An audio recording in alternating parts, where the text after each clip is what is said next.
আসসালামু আলাইকুম। দেখুন কিভাবে আমি একটি চাকরির জন্য আবেদন তৈরি করে ফেললাম খুব সহজেই। আপনিও চাইলে এরকমই একটি আবেদন কম্পিউটার দিয়ে মাইক্রোসফট ওয়ার্ডের মাধ্যমে তৈরি করে নিতে পারবেন। এর জন্য আপনাকে প্রথমে মাইক্রোসফট অফিস ওয়ার্ডটি ওপেন করে নিতে হবে। ওপেন করার পর আমি গেলাম পেজ লেআউটে। পেজ লেআউট থেকে পেজটি আমি A4-এ রাখলাম। পরে আমি হোমে গেলাম। হোমে যাওয়ার পরে আমি ফন্ট সুটনি M0-তে রাখলাম এবং ফন্ট সাইজ 16 করে দিলাম। পরে আমরা লিখলাম তারিখ। লেখার পর আবার এন্টার দিয়ে নিচে গেলাম। পরে লিখলাম বরাবর। লেখার পর আবার এন্টার দিয়ে নিচে গেলাম। পরে লিখলাম মহাব্যবস্থাপক।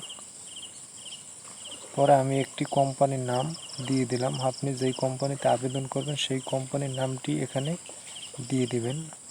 আমি শুধু বোঝানোর জন্য একটি কোম্পানির নাম ব্যবহার করলাম। পরে আবার লিখলাম ঠিকানা, কোম্পানির ঠিকানাটা লিখে দিলাম। পরে লেখার পর সব সিলেক্ট করে লাইন স্পেসিংটা 0 করে দিলাম। পরে আমি লিখলাম বিষয়।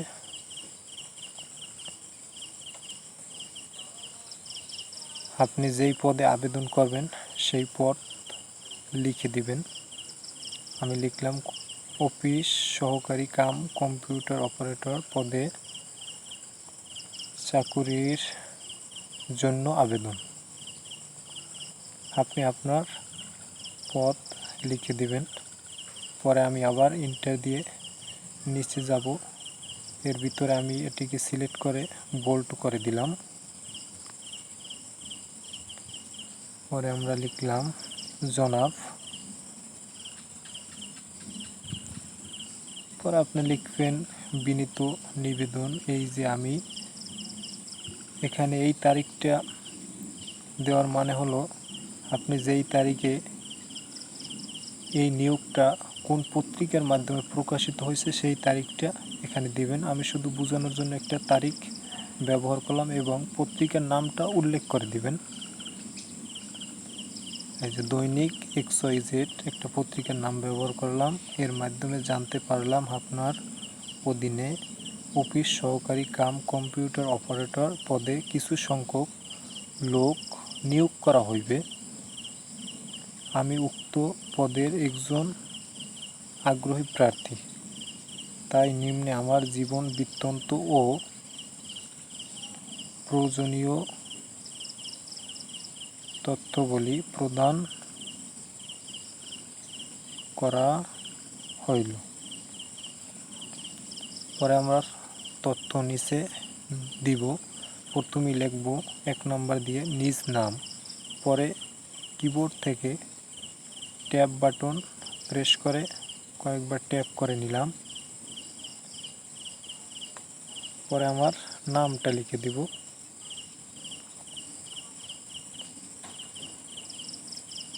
পরে লিখব পিতার নাম। এখানে ট্যাব বাটন দিয়ে ক্লিক করলে আপনার লাইনগুলো একদম একুরেট থাকবে। পরে লিখলাম বর্তমান ঠিকানা, গ্রাম, ওয়ার্ড, তারপরে দিব পোস্ট অফিস,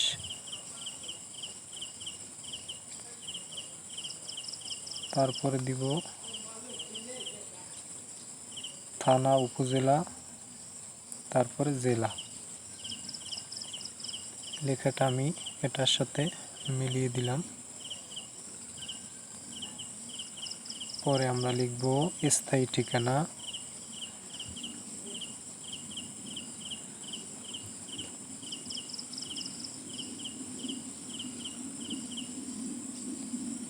যেহেতু আমার বর্তমান এবং স্থায়ী ঠিকানা একই, তাই আমি এটাকে কপি করে এখানে পেস্ট করে দিব।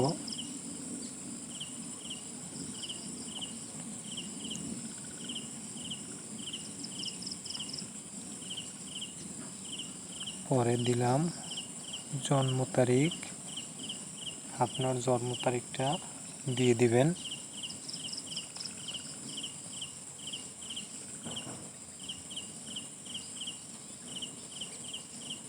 এই যে জন্ম তারিখটা দিয়ে দিলাম।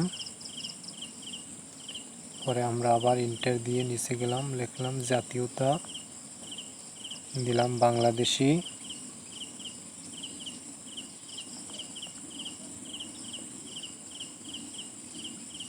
পরে লিখলাম ধর্ম, আপনার যে ধর্মেরই হন না কেন সেই ধর্মটি এখানে লিখে দেবেন।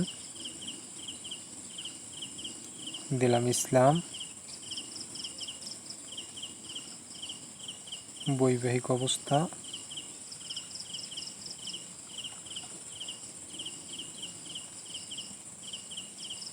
আমি দিলাম অবিবাহিত,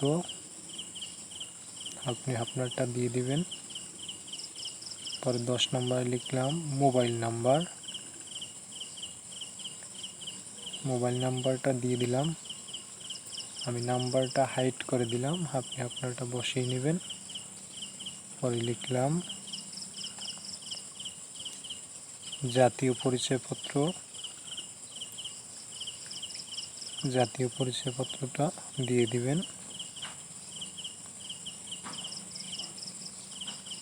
পরে দিলাম শিক্ষাগত যোগ্যতা,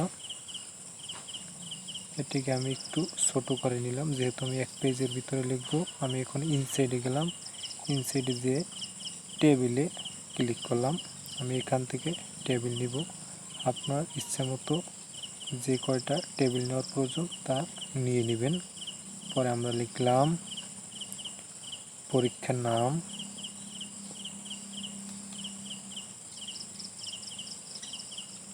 তারপরে লিখলাম বিভাগ, গ্রুপ, জিপিএ, বোর্ড, বিশ্ববিদ্যালয়। এটাকে আমি একটু বোল্ড করে দেব পরে হেডিংটা। এরপরে আমি লিখলাম পরীক্ষার নাম এসএসসি, এটা একটু মাস পয়েন্টে নিয়ে আসলাম, এই লেখাটার সাথে মিলিয়ে দিলাম। পরে দিলাম বিভাগ, পয়েন্ট এবং বোর্ড। পরে লিখলাম এইচএসসি,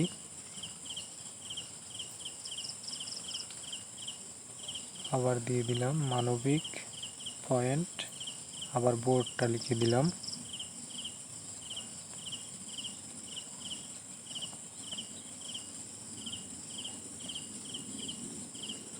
পরে আমি নিচ দিয়ে লিখে দিলাম অতএব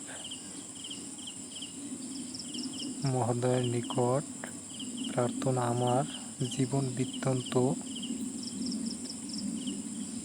বিবেচনা করে, তারপরে পদের নামটা লিখে দিবেন।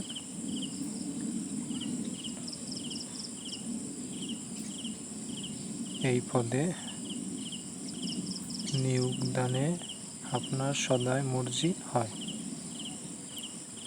পরে আমি কিছু কাগজপত্র সমঝুতি করব এই আবেদন কপির সাথে, সেই সমঝুতি কাগজপত্র নিচে লিখে দিলাম। সকল শিক্ষাগত যোগ্যতা সনদের ফটোকপি, পাসপোর্ট সাইজের ছবি, যা যা লাগে দিয়ে দিবেন।